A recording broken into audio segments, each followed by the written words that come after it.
Alright guys, welcome back to the channel. Well, another day. Another dog in here on the dyno. We got this little thing right here, Brandon Moore's little bike. I can't show you numbers, it's a grudge bike, but his little groms make us pretty good power. So me, Michael Nell, and Nigel are here just hanging out today, just talking shit about race cars. So y'all ride with us.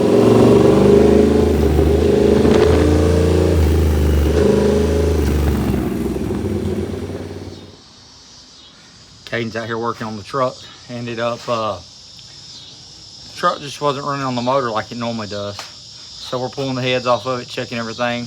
During the process of it, I went ahead and bought some tubular A arms, some QA1 double adjustable shocks, upper control arms, longer ball joints. I got a good deal on everything. Was like, paid $1,000 used for everything, which the front shocks were like 830 bucks. So ain't getting hurt on that. But I figure he'd get the heads off of it while I go through and get the suspension on it.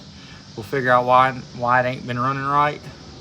Put some new head gaskets on it, put it back together, and roll with it. So let's get this on there. Like I said, I already got the started putting the lower control arm on it, and then next I'll do the uppers. It's getting dark. That freaking lower, that shock, that lower mount on that shock was a freaking bear to get up in there, but we got it. Actually got a little piece of hose on here to keep that little rubber where it's supposed to be at, so that way the seal don't pop off, because otherwise that seal just wants to hang down. So that works out pretty good. Got a little bit more clearance up here on the top side, so I think all in all, I think we're gonna be all right.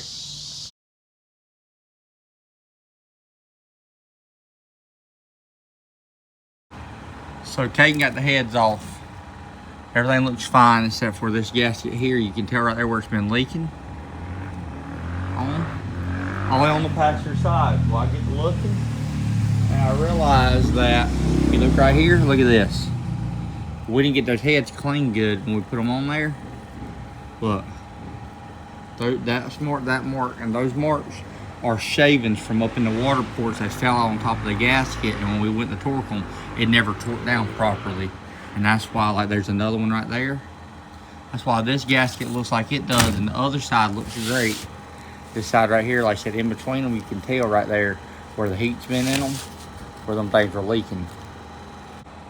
If you notice this gasket, see how the gasket looks right here? It looks springy, it looks smooth. See how that one looks bent downwards right there, see it? That's how you tell heat's gotten through there. It's because the gasket, it'll be deformed in the middle, not like they're supposed to be. It'll look like that right there.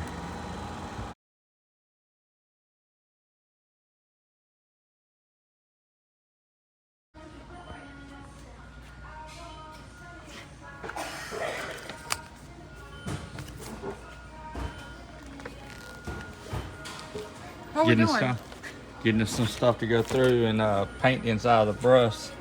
So I decided to roll it out, that way I don't have to make a bunch of fumes and all that. So we come to Lowe's, picked out 2 different colors, one for the walls, one for the roof, and I'm gonna roll it out later. So we're gonna clean it up. What you think, Kate? What do you think, Nikki? I swear I called you Kate. I can't know why I say Kate so much.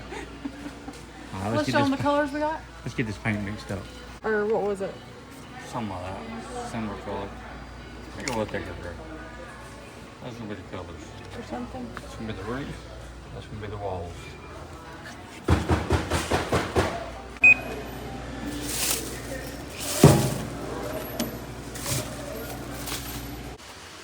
So I went ahead and bolted that around, pulled that piece around. Now I gotta go in here and screw those up, bolt them, then we gotta clean all this so we can start painting it. So I'm gonna go ahead and I want to go ahead and get these pieces up there with the insulation behind of them. So I got that piece stuck up there. Like I said, we got all that freaking tape, and bus drivers like to put on everything. So I still gotta put the strip right here across the middle, and my little piece right there down the side, which is nothing. I just mainly, we gotta get this screwed in here, get the top piece on it, and get it cleaned. Because all this crap's gotta get cleaned up.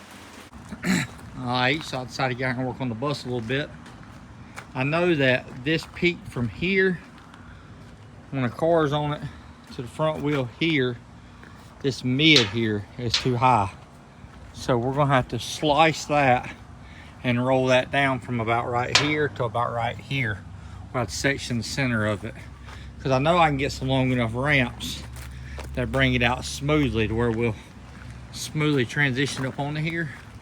Well, my Jeep will clear this. My car won't. So looking at this under here, which is kind of a mess because I still got to add a piece from there to here to brace all this up. But looking at it, I really need to cut this support out, and I need to drop the floor down right here in this section. Like I said, I don't want to drop it all the way down, but like I don't want it to follow that, which if it come from that contour, if we leveled the two up, if we cut this section out here and we turn around and level that from this point here to there, I think we would probably be pretty good. So first thing we're going to do is come up here and cut the top of it and work on getting this support out. We'll have to go ahead and split it right here where this support is. We'll have to go and cut this section out, and I'll have to cut these two spots where these two pipes are, cut them out. But we got to get that section pulled out so we can figure out how we're going to roll it down there where we need it. Worst comes to worst, I cut the whole back of it off of it and redo it all. But let's just work on it. You know how I do free flow it. It's a lot more cutting than you realize. I split it this way, I cut through the beam on this side, I run it all the way up, and run all the way across. Now I gotta cut another section and get that beam out of it. Once I get that beam cut out of there, then I can heat the floor across it. I can level that spot down. That way it'll get the heat out of it, so the floor will be easier to hold. So I split, I actually notched that beam right here underneath up in there so I could beat it down on it and weld it. So I don't need to go down crazy amount. So now I got my old propane bug, my weed killer right here, bug killer, weed killer, where you want to call. Now I'm gonna heat it up where I got this line at right here. I'm gonna heat it with it because it's a bigger burn than what that little torch is, that acetylene torch. And then I'm gonna beat it down.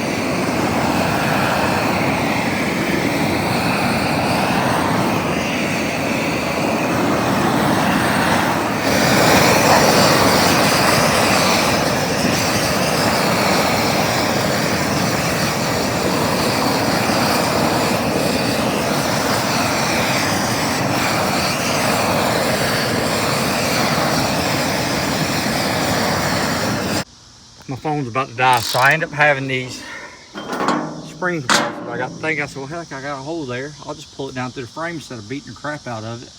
I can just pull it down. As you can tell right there, as I'm pulling it, I ain't pulled none on that side, but I've already pulled this side down that much. So I'm gonna pull this down. I'm gonna stick the other one on it right here, and we're gonna pull it down there where I want it at. Down that far, a little bit more will be good. Then I might go through and put some rails on it. Then I'm gonna heat the back side. I'll probably put a back tube or something, and then the bolt it and just pull it on down the same way. Or I might just cut me a notch out like that and hook those to it and pull it down. We'll figure out when we get there though. Alright, I'm getting some battery life back in my phone. So I've gone through and I've welded all the way down it, halfway down it. Now I gotta heat the other side, pull it down. I'm gonna come down there, I'm gonna stick weld that big old gap in right there, clean the edge up on it. But it won't be bad. Like I said, I think it's gonna drop us down about an inch and a half right there. So hopefully the car and the back tires will sit somewhere in this area there. Should be good. So I'm out here welding, and these freaking gnats, and whatever these little bugs are, they're running into the light. They're freaking gnats everywhere. They're getting on me. I'm gonna make the kid turn on the carport light in a minute. That way it will draw them that way, because them things are freaking attacking me sitting there welding. Man, I ain't gonna lie, welding this thing is like Fear Factor. All these freaking bugs landing on me all over the place. Cut me some little holes so I can slot my change up in when I chain my car on to pull it forwards. We can slot it like a rollback right there, but I got it welded all the way across. Like I said, freaking, it got dark. The bugs were attacking me. I mean, they were freaking attacking me bad. They were landing on me everywhere. You see where they flew into the heat. One thing I can say about this little welder that I like for something like that, this little function right here. Little 2T, 4T, you put that thing down 4T and you click the trigger. Until you click it back off, what it does is you click trigger once, let off of it, and it'll just run wire. You click it back off. This, you have to hold it. This in here, you just click it and just let it weld and weld and weld and run it. Some of it's gonna be decent. Some of it's gonna look like crap. Most of it's gonna look like crap.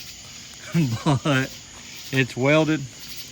Like I said, the car should be easier to get up on here now because we don't have that peak we have to go over. So in the front of the car, it should be a little smoother transition. This little thing, I'll paint it black. I cut my holes back out on the side. They had them plated off on this thing there and up there. That way we got places to hook tie downs. I'll have tie downs back here, and I also have a tie down there where I can throw a chain. I can loop a chain everywhere and hook it there. And still get, I thought about cutting the center section of this out. Thought about taking the center out right here where I could get underneath the back of the car and chain it on and then just have my straps here. But I don't really want to cut these supports how far out they hang. So that's where we're at right now with this. The next thing is I'm gonna get under there and we're going to add our pieces. Add some steel in between the frame and the back section. I'm gonna cut out some of the rear section under there, and I'm gonna order my ramp. I've done knocked off one of my lights back into the tree out here. Actually, it was already cracked, but I was freaking turning around yesterday in the rain and I barely caught the edge of the tree. But like I said, we're getting there slowly but surely. We're getting it all knocked out. So, figure since I hadn't made the video, I just do it out here in the daylight. Like I said, it ain't bad. Pulled it down there pretty good. Hopefully the car will clear. Like I said, I got my little chain pieces. Them freaking bugs were tearing me up last night. I'll get here later and finish welding my edges. Get it cleaned up. As soon as I get everything lined out the way I want it, I'm gonna clean the bed up, start painting the bed. So we need to load ghosts on here. I don't have the ramps yet. But this is the only way I could think about getting the ramps where it needs to be, because if I put ramps on here at the angle, the ramps I'm wanting to do, as long as they're going to be, this is probably about as close as it's going to get. But I don't have the back of this thing braced up yet. So I'm going to put a floor jack underneath it just to help support it as we pull the car up on it, just to check it.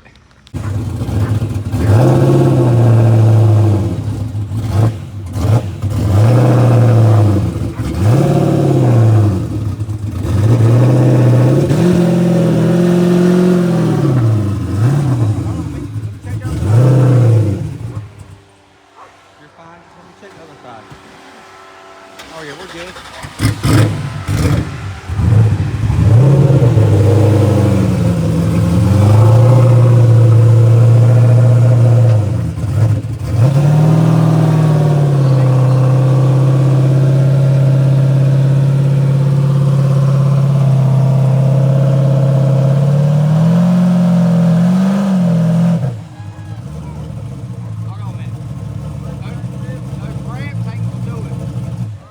Clear it, but the ramps ain't gonna do it. Those slick ramps ain't gonna be able to do it. The lip on the back of them's too thick. Well, it picked the ramps up high when you went to do it because the back of the way these things are cut, they're cut wrong. So I'm about to get the aluminum ramps. We gotta try. I think it's gonna clear though. At that footage on whatever those ramps are, I gotta measure how long those are. It's gonna, I believe we're gonna be able to work with it. Hold on, let me check the other side, make sure the ramp's locked in, and you can just coast it back off, go park it. Please like, share, subscribe, and comment. I'll see you one later. Thank you.